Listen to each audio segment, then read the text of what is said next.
It is an honor for me to be with you here today, and I am happy to share with you what our experience has been in bringing two congregations together to become one with two campuses.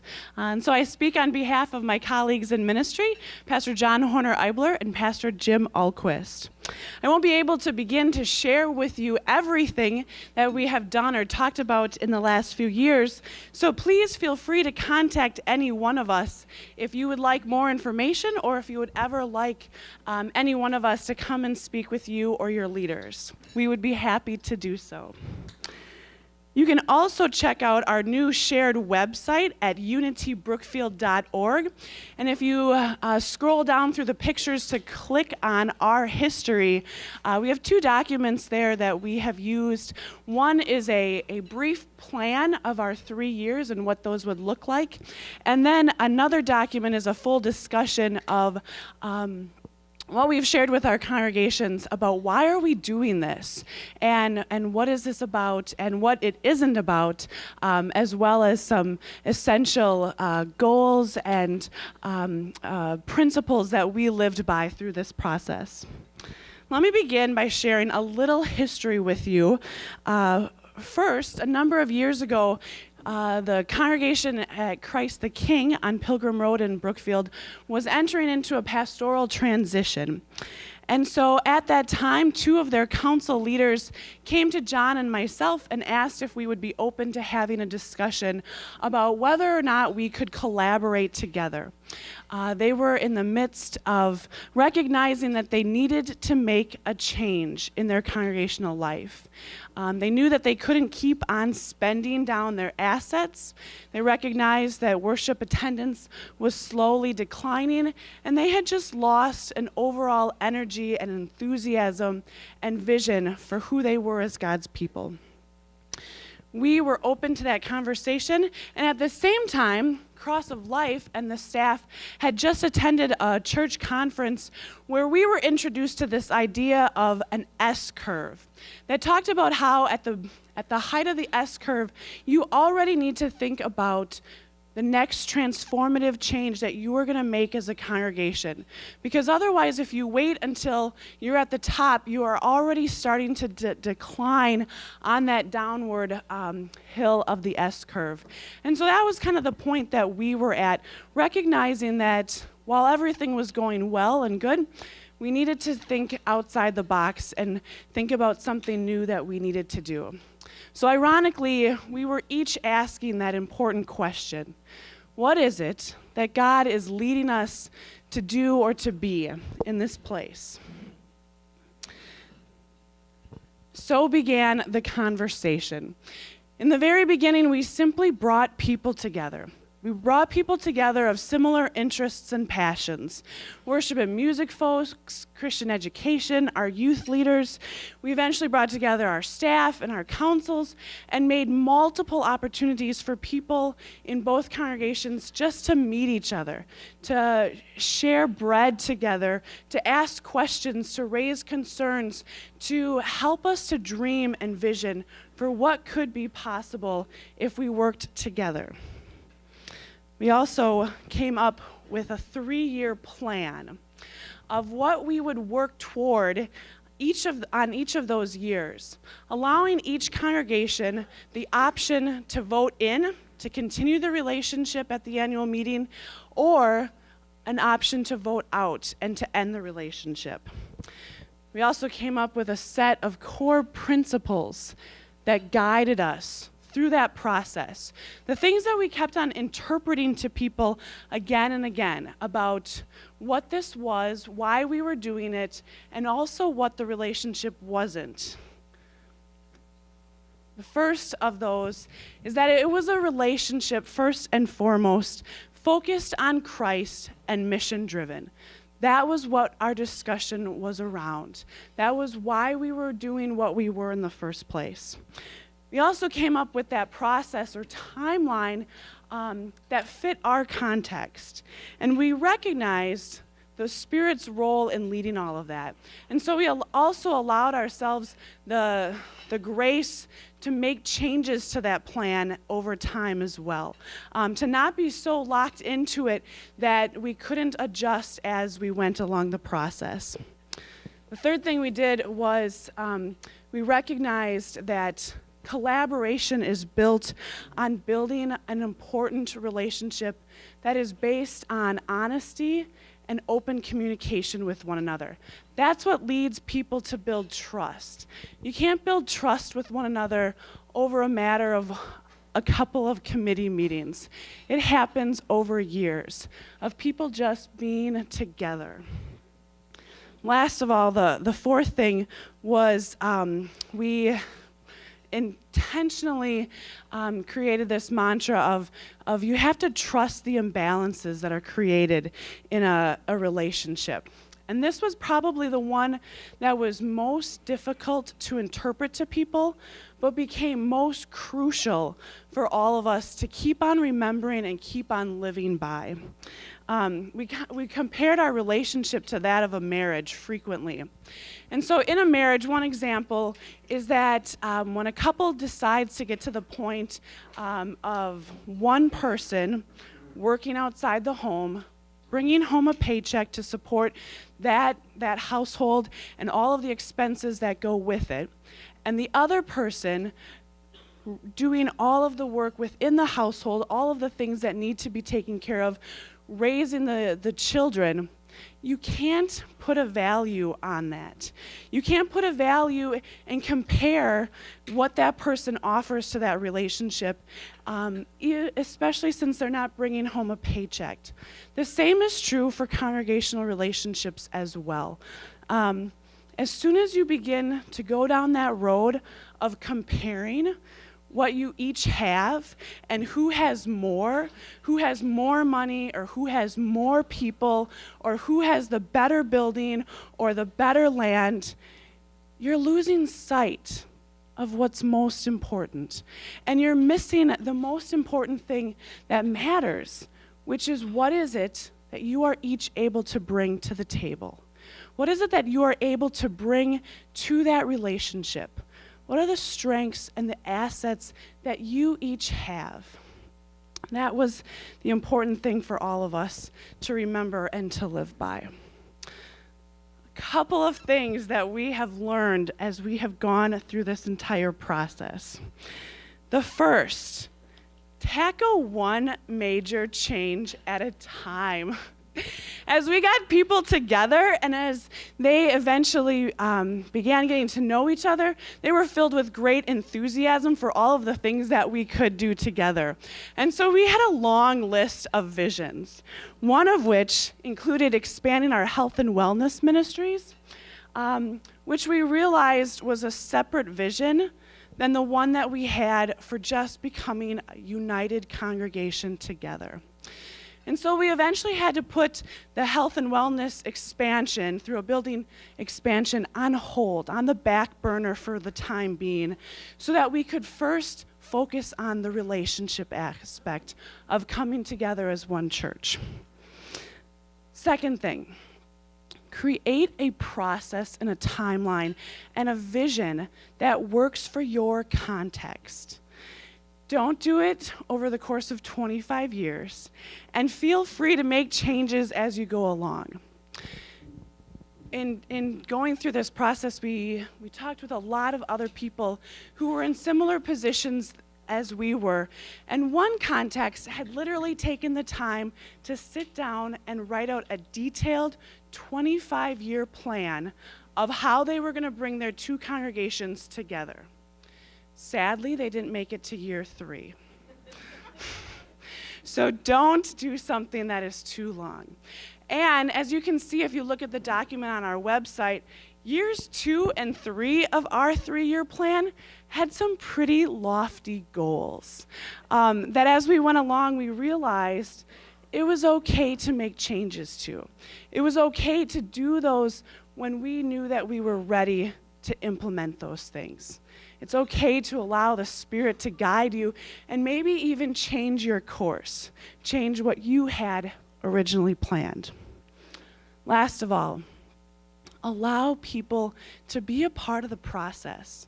Allow people to have as many opportunities to just come together, to be able to meet each other and spend time with one another, whether it's through shared worship opportunities or being able to attend Bible studies and Sunday school together or serve together. Allow opportunities for people to come together and ask their questions, share their concerns, and also be a part of the dreaming and the vision of what this church that they so desperately love could be, of how they could continue to live out Christ's mission in this world. Some of you might be wondering, why bother? Why bother to go to all of this work, all of the time that it takes to build a relationship of this kind? Well, one of our mantras has also been 1 + 1 = 3. In coming together, we are more than what we are alone. We can do more than we could by ourselves. When Jesus sent the 70 out to serve and to heal the sick and to cast out demons, to preach and to teach, he didn't send them out as independent missionaries all on their own. He sent them out in pairs to work together in order to be able to build up the kingdom. Though our context might be vastly different from the one that you serve in, hopefully you can at least take some time to reflect on that question. What is it that God is calling your congregation to do or to be? And how can you do it alongside another partner in ministry? It may be something as simple as sharing curriculum resources with another congregation. It may be something as simple as offering building space or land space. It may be something as simple as sharing staffing. But what is it that you could do with a neighbor down the road in order to build up the kingdom? Thank you.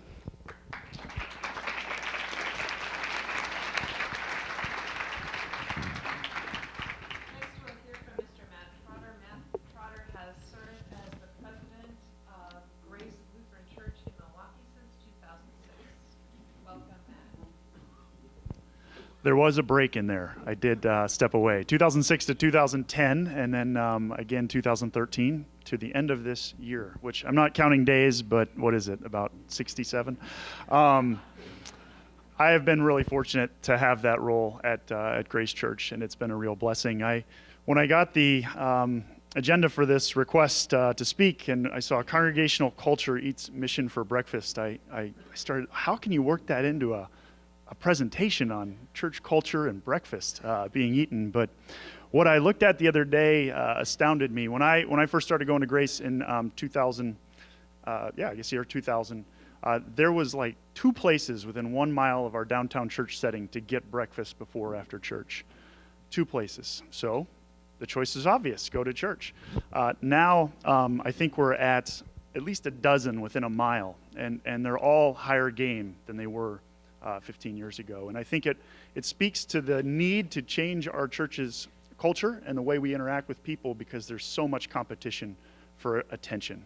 And whether that's digital technology or club sports or brunch, we really have to be thoughtful about how we engage people that visit our church and that stick and keep coming to our church and join the ranks of membership and leadership at our church. We have to be very thoughtful and diligent about how we engage those people, or they'll leave. If it's not relevant, there are so many other choices out there. So we have on the screen here a picture of our new church building. It was built in 1900 after the old one was outdated. Believe it or not, our building is equipped with Wi-Fi. So if you want to come and join our hotspot there, you can. But we worship there 4 times a week, and the bottom of the slide shows our mission statement: glorify God, grow in His Word, and go to the world. And that's really the lens we try to look at all things we do at Grace Church. A friend of mine named Kevin is now a member at Grace. But for about 20 years, he roamed the east side of Milwaukee, as many east siders do, and enjoyed the clubs, the bars, the liquor stores, smoking. Kevin was also a user and consumer of media ministry, so there was a couple intersections with my life with the work I do at Time of Grace. But he came to find Grace, and he said this about our church, and I thought it was great words. He said, "The services are reverential, almost ancient feeling, but still real and intimate and in touch. The Bible studies are intellectual and unapologetic, but still inviting, comfortable, and fun. It's a wonderful place to worship God." And Kevin is a testimony to one of the different ways we seem to find adult confirmations, adult baptisms at Grace, as people, for some reason, step inside this building and feel struck that there's Christian worship happening here. I myself was one of those people. I was 22 years old. This building it was located between my apartment and a place called Water Street. Anybody ever hear of Water Street? Some laughter. It's okay, yeah. I literally said, I've got to stop in there one day at see what's up. And thankful some friends in high school and college had pointed me toward Jesus. But I was in need of a church home. I was in need of actually being baptized. And so at age 22, I stepped in Grace Church and said, this is interesting. This is a downtown church full of people. And 3 times a Sunday, and Monday nights are a little lighter, but what's going on here? What's special? And I remember I was dating a lady at that time. Her name is Mary Jo. She's now my wife. And I said, Mary Jo, I had moved from Texas, where the Baptist evangelical churches were the type of stuff I was attending. I said, I'm going to this church. I can't figure it out. Their service is almost Catholic, but they preach out of the Bible. And and she smiled at me, as she so often does on a daily basis still. And she said, that's interesting. I'd go to that church with you. And turns out she was raised in the Missouri Synod up in central Wisconsin. And so she knew all of the answers to our adult confirmation class questions. But just to give you a little bit of numerical background on Grace, in the 80s, we were down to a few hundred members. Today, we're about 1,260 members, about 300 children. This is a downtown church. These folks are driving in sometimes. Sometimes they live on the east side. A third of all of our adults do some level of volunteering per year. And about 20% of our adults are in Bible study at some point through the year. And our worship numbers are about half of our membership, about 650 a week. And so those are things we use to measure how effective are we at creating conversations about the Bible. We are careful not to measure efforts of the Holy Spirit, but we really look at our work effort to just engage people and get to that level of discussion over the Bible. The results, which are Spirit-led for sure, we look over the last 5 years, we've either done adult confirmations or baptism for 78 adults above the age of 18, and about half of them are between the ages of 22 and 30. I'm sorry, I said that wrong. 20 and 32. So half of our new adult members are coming in that millennial class, and I think there's a number of factors for that: the reverent worship, the Bible studies, an atmosphere of friendliness, and a climate of permission setting, climate of permission that sets the expectation that this can be my church very quickly for young people. So my story, walking past this church, get baptized. Within 4 years, I find myself elected to our church council, and I'm on fire for Jesus. And I go to the church council meeting, and can anybody guess what are some things we discuss at the church council meeting? Jesus. Somebody guessed Jesus, and that's correct. Since then, and still, the one thing we start off every meeting with is a devotional about Jesus. But come on, what are some other things typical church councils talk about? Copy machines, yeah, budget. There you go. Budget's one. We talk snow shoveling. That's the second one, actually. Building and grounds. So I'm like a new convert. Like, put me in a box and put me in a space and let me tell people about how great being saved is. And I go to a meeting to talk about snow shoveling and copy machines.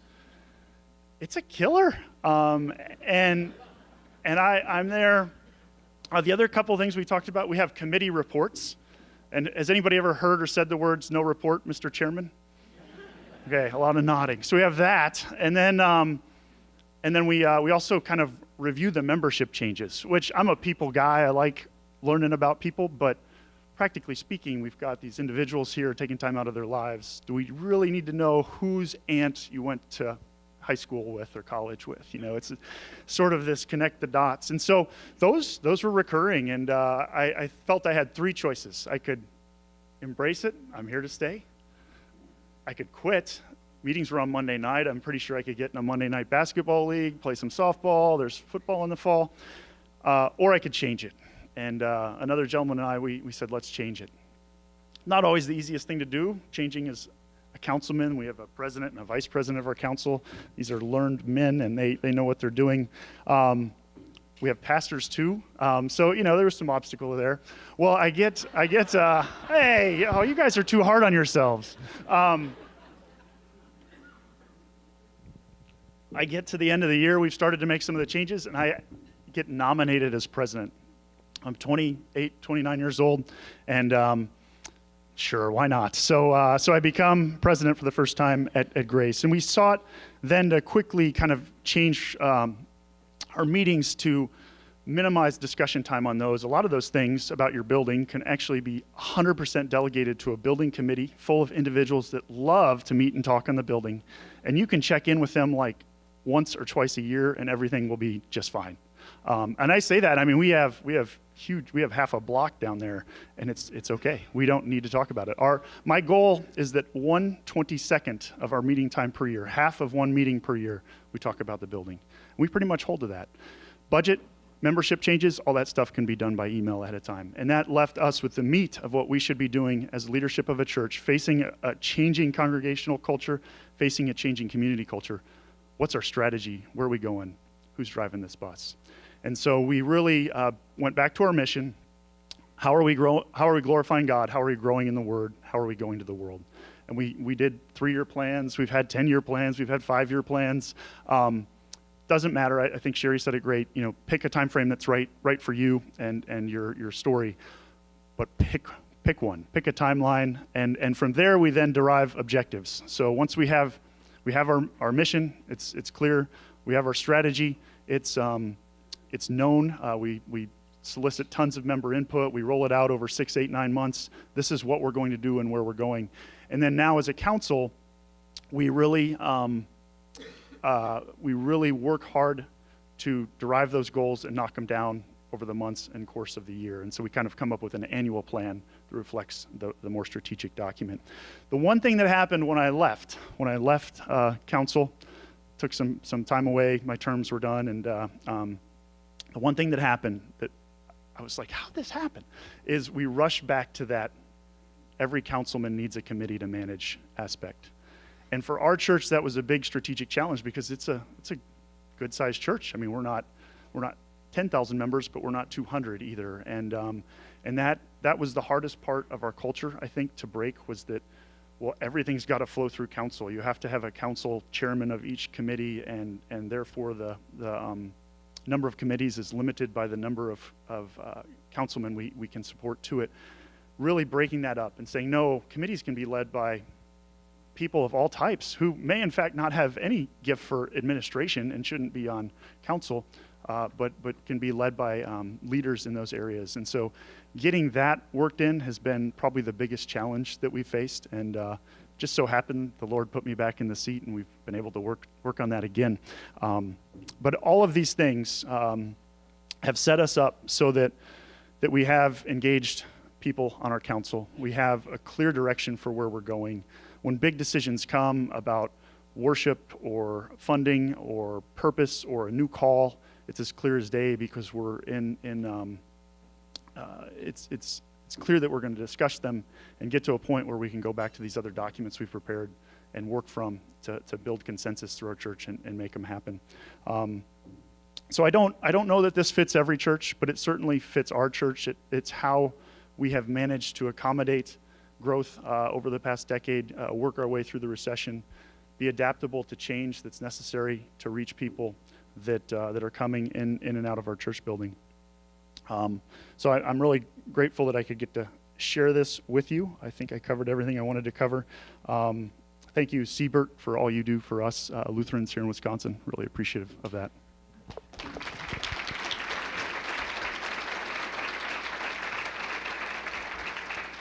Next, from the great state of Michigan, Pastor Brian West. Cheers, bro. Well, I don't know about you, but as a pastor, if you ever want a job in Michigan, bro, you can come over. It's all good. You can be the head of the council. I'll take you. It's a win. Hey, it's a real privilege to talk with you today. My name is Pastor Brian West, and I serve a congregation in Detroit, Michigan. And I work primarily with kids and teenagers. So let me just take a poll of the room really quick. How many of you specifically serve or lead kids and teenagers? The rest of the room are praying for your souls. That's good.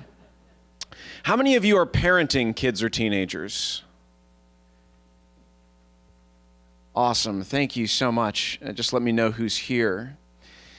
Listen, I'm talking today not as an academic and not really as a theorist, but just as a practitioner, as someone who actually enjoys leading change. Means I'm not often liked in my congregations, but I love it. I love it. And the change that we've been sort of navigating over the course of the last 3 years has been how we understand spiritual formation in the lives of kids and teenagers.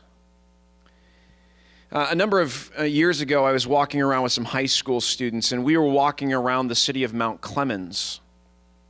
And I had decided that we were just going to take a prayer walk, and we were going to walk around the city, do some observation, and say, okay, what kinds of things can we pray for? So we stood on a corner of the city, watched a number of our homeless population, and say, okay, we'll pray for them. Or we'll walk to the courthouse, and we'll pray over the courthouse and those who work in it. We'll go to the place of the fire station and the police station, and we'll pray over that. And I'll never forget, we were standing actually out in front of the fire department getting ready to pray. And one of my high schoolers, a junior in high school, I had asked him to pray for this particular thing. And as we do, we of course all put our head down to pray, because that's the appropriate posture apparently. So we all put our head down to pray. And out of Carter's mouth, here's what I hear. He says, PB, I don't know how to pray. Now, two things occurred to me in that moment. The first one was I was incredibly proud of his honesty, that he admitted that he didn't know how to pray in front of his peers, by the way. But two, it got me thinking, why didn't he know how to pray? It's not that he didn't have the information. It's not that we had never talked about it as a congregation or as a youth group. That wasn't the case. But what occurred to me is that for Carter didn't have someone that he could learn the trade with. He didn't have someone who said, hey, listen, why don't you just get on my shoulder and watch and learn what it's like to pray? He had all the information, but he didn't have anybody's life to imitate. Now, pastors in the room, that's me. Oftentimes we think, well, of course they do. They come to church on Sunday and they hear us pray all the time. But here's the truth. Those students, they don't have a podium or a pulpit. They can't imitate what we do on Sunday. Oftentimes, kids and teenagers are telling us that the church is, well, irrelevant. Essentially, what they mean is what you talk about on Sunday doesn't matter to me on Wednesday. So the question for me was, how do we change spiritual formation in a way that provides relationships and environments where our kids and teenagers could learn the trade of faith, where they could see what it looks like lived out, not just the information processed in their heads, but life lived out? What would it begin to look like if we put them into relationships and environments whereby they could learn those things, have people to imitate? Now, how do we begin to do that at Trinity? Well, one of the things we began to do is began to ask the question, what do we really want out of our kids and teenagers? What do we expect them to be when they leave high school? Started asking parents, parents, I want you to envision for just a moment, if you're in their sophomore year of college, what do we hope is their attitude? What do we hope is their character? What do we hope the competencies are for them?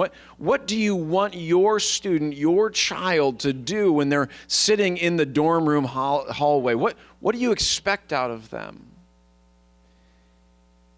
And for me, as we were having those conversations, I began to say, I think we ought to expect what we expect out of adults, particularly those of us who follow Christ. Our expectation of those students when they're sophomores in college is that they too can be makers of disciples, that they can actually be producers of something, that they can produce disciple makers. So about 3 years ago, we started changing the conversation from making disciples to producing disciple makers. Now, friends, that may seem small and insignificant, but in our context, that was a huge shift of mindset. See, making disciples in our context, in our culture, that basically meant we produced products. But producing disciple makers, that means we're about reproducing producers. That we actually expect that disciples can do something. So we changed the conversation from making disciples to producing disciple makers. We also began to give the language to parents that they are the lead disciplers of their kids. They have the most influence, the most time, the most opportunities to leverage for the sake of shepherding their kids into the arms of Jesus and in a life that looks like Jesus. So 3 years ago, we began to sort of give away at baptisms a jar full of marbles. We give marbles, 936 marbles in every jar. That's the approximate number of weeks between birth and graduation from high school. 936 weeks, which means if you have a freshman, by the way, that's 200 weeks left. We started giving these marbles away. Why? Because we wanted parents to see the time that's in their hands. And when we see how much time we have left, we tend to care about the time we have now. So parents, as lead disciplers, 936 weeks to leverage to produce a disciple maker. We also knew from George Barna, who wrote a book a number of years ago called Changing Your Children into Spiritual Champions. George Barna's research revealed that kids, by about the age of 11, 12, 13, that they know what it is they're going to know about God and the world around them. And apart from pretty major changes in their life, not much is going to change what they already know. If you've ever worked with a middle schooler, you know that's where that changes. See, elementary kids, they're malleable still. They're moldable. They still want to learn. You get to middle school and they start saying things like, I know. Oh, I know all that already. Yeah, I know. Somewhere in that age, they shift their thinking. They know it all. They know it all. And so for us at Trinity, one of the things we had to do was leverage the early years. To leverage them for information's sake. This is the time when we could give away the story, that incredible rescue mission of God for his people, where they learn the narratives of God's Holy Scripture, those 66 beautiful books, where they began to learn the doctrine of the church, all early, all preschool through 5th grade. The shift, our big shift, really was in middle school and high school. How do we begin to put them into a place where they can see what faith looks like lived out in people? And so the shift for us was twofold, middle school. One, we changed confirmation, which in our church setting is really, really risky. To change what is often considered the golden calf. And we said, listen, we're no longer simply going to preach information or teach information. Two things are going to happen. Confirmation is going to be parents and students together. Parents and students together. And we're going to frame the evening with questions like, student, ask your parent when it's hard to pray. Ask him when it's hard to pray. What are the situations where praying is really hard for you, Mom? That's a very different conversation than simply teaching what Luther taught in the Catechism about the second piece of the Lord's Prayer. Important, don't get me wrong. Wickedly important. But Carter didn't know how to pray. So our middle school, we started putting all of our middle schoolers in a small group to get them around an individual of particular choosing who could begin to show them what life looks like. About halfway through this process, our day school, we have a K through 8 day school, our day school principal got a call from the principal at the high school, the Lutheran high school in Detroit. And he said to our principal, hey, just as an FYI, we're noticing that your kids, in other words, from Trinity, Clinton Township, that they don't know the kinds of things they should know when they get here to Lutheran high school. And Julian, our principal, he said, well, what kinds of things? Well, like they don't know the word Pentateuch or sanctification. And Julian, I remember very early on, he said, okay. Well, we're in this process 3 years now. We don't have it all figured out. But another phone call, this is about 2 weeks ago, from the principal at the Lutheran high school to Julian again. And he said, I've noticed something. Your kids don't know all the answers to all the questions, but they're the first ones to volunteer to pray. Well, if you ask me, that's a win. If they don't know the word Pentateuch, but they know how to pray, that's a win.